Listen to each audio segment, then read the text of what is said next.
Dunia bergerak cepat, uang melintasi negara.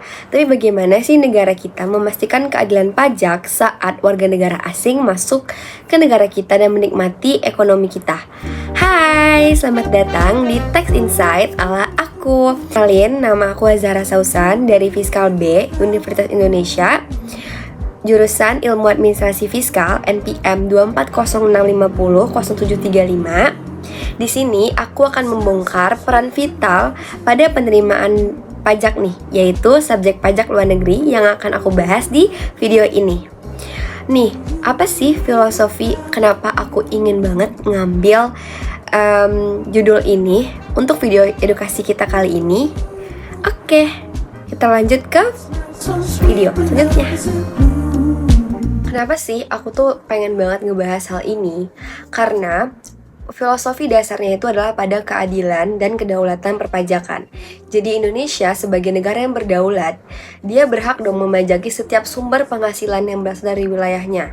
Ya siapapun yang memperolehnya, baik warga negaranya sendiri ataupun warga negara asing, itu juga wajib dong dalam hal pajaknya juga. Ini tuh menciptakan level playing field yang adil bagi pelaku usaha dalam negeri maupun di luar negeri. Nah, karena kita membahas subjek pajak luar negeri, apa sih contohnya dan bagaimana gitu.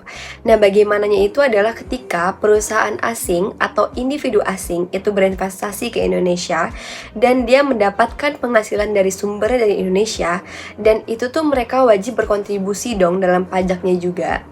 Nah, jadi ini tuh bukan sekedar uang doang, tapi ini juga bagaimana Indonesia itu mempertahankan ekonominya dalam hal penerimaan pajak.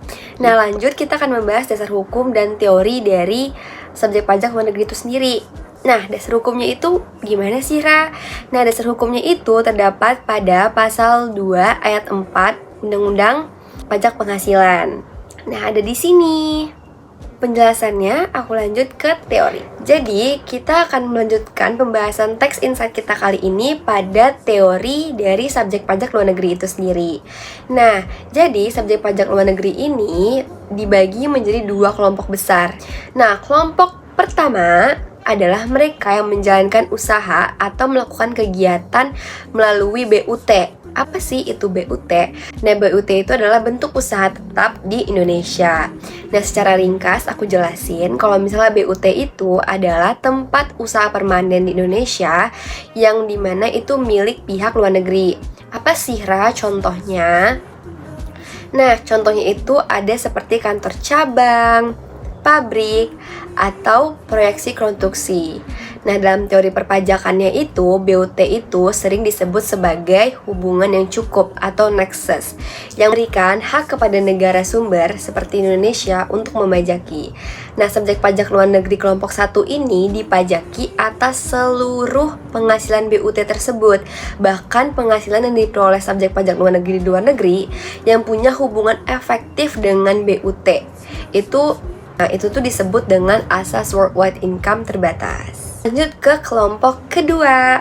Nah, kelompok kedua ini adalah mereka yang dapat menerima atau memperoleh penghasilan dari Indonesia tapi tidak melalui BUT. Nah, apa sih, Ra, contohnya?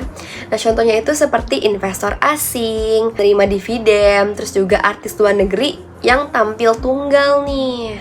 Jadi, teori yang dipakai di sini adalah asas sumber atau source principle, yang dimana negara sumber berhak memajaki karena penghasilan itu berasal dari wilayahnya. Subjek pajak luar negeri kelompok 2 ini hanya dipajaki atas penghasilan yang bersumber dari Indonesia saja, yaitu asas source income. Nah, di sini aku mau disclaimer dulu kalau misalnya teori-teori yang aku sebutkan tadi itu berdasar pada dasar hukum yang sudah aku sebutkan di video-video sebelumnya. Pasti dong kalian itu mikir gak sih kayak teori-teori yang aku kasih itu ada gak sih kriterianya, Ra, gitu. Kriteria orang pribadi subjek pajak luar negerinya. Yang pertama, dia memang tidak bertempat tinggal di Indonesia, atau yang bertempat tinggal di Indonesia tidak lebih dari 183 hari. dalam jangka waktu 12 bulan. Nah, maksudnya apa sih, Ra? Jadi, batasan 183 hari itu adalah kriteria yang diabsorpsi secara internasional untuk menentukan subjek pajak dalam negeri atau luar negeri, yang dimana disebut sebagai theory physical presence atau kehadiran fisik. Nah, jadi kriteria-kriteria yang aku sebutin tadi itu adalah kriteria yang dimana dia masuk ke subjek pajak luar negeri. Jadi kriteria ini berdasarkan dasar hukum Pasal 2 Ayat 4 UU PPH. Oke, sekarang kita masuk ke implementasi dari subjek pajak luar negeri ini di Indonesia. Nah, kita akan membahas per kelompok. Kasus pertama, aku akan membahas tentang perusahaan asing yang mendirikan anak perusahaannya, yang dimana ini termasuk ke yang melakukan BUT gitu, bentuk usaha tetap. Nah, jadi situasinya begini. Sebuah perusahaan asing, perusahaan teknologi gitu dari Singapura membuka kantor cabang nih di Jakarta untuk menjual produknya di Indonesia, yang dimana kantor cabang ini memenuhi kriteria sebagai bentuk usaha tetap. Nah, implementasi di Indonesia itu bagaimana ya? Nah, jadi kewajiban dari BUT di Jakarta itu wajib mendaftarkan MPWP, menyelenggarakan pembukuan, menghitung laba bersih, dan juga membayarkan PPh badan dengan tarif sudah ditentukan atas seluruh penghasilan dari kegiatan usahanya di Indonesia. Kasus kedua, yaitu penerimaan royalti atau subjek pajak luar negeri non-BUT. Nah, jadi situasinya seperti ini.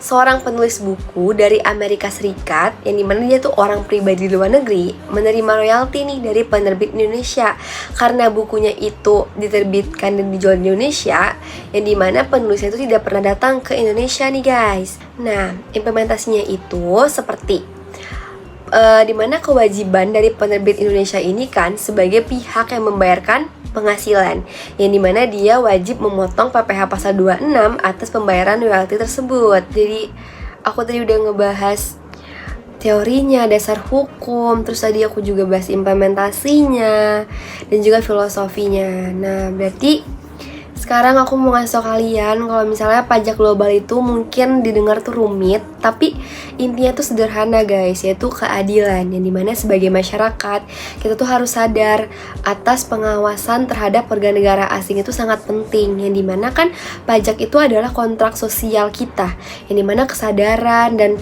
pengetahuan kita termasuk tentang subjek pajak luar negeri ini adalah kunci agar semua pihak itu menikmati kemakmuran ekonomi Indonesia itu juga turut berpartisipasi. Jadi aku berharap dengan adanya text insight ala aku ini bisa membuat kalian lebih memahami apa sih filosofi, teori, dan dasar hukum melalui implementasi di Indonesia tentang subjek pajak luar negeri ini.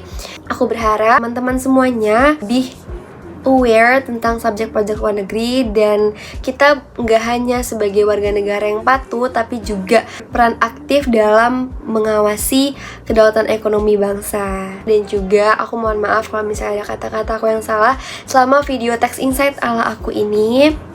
Jadi pahami pajakmu, kuatkan negerimu. See you on another text insight. Dadah.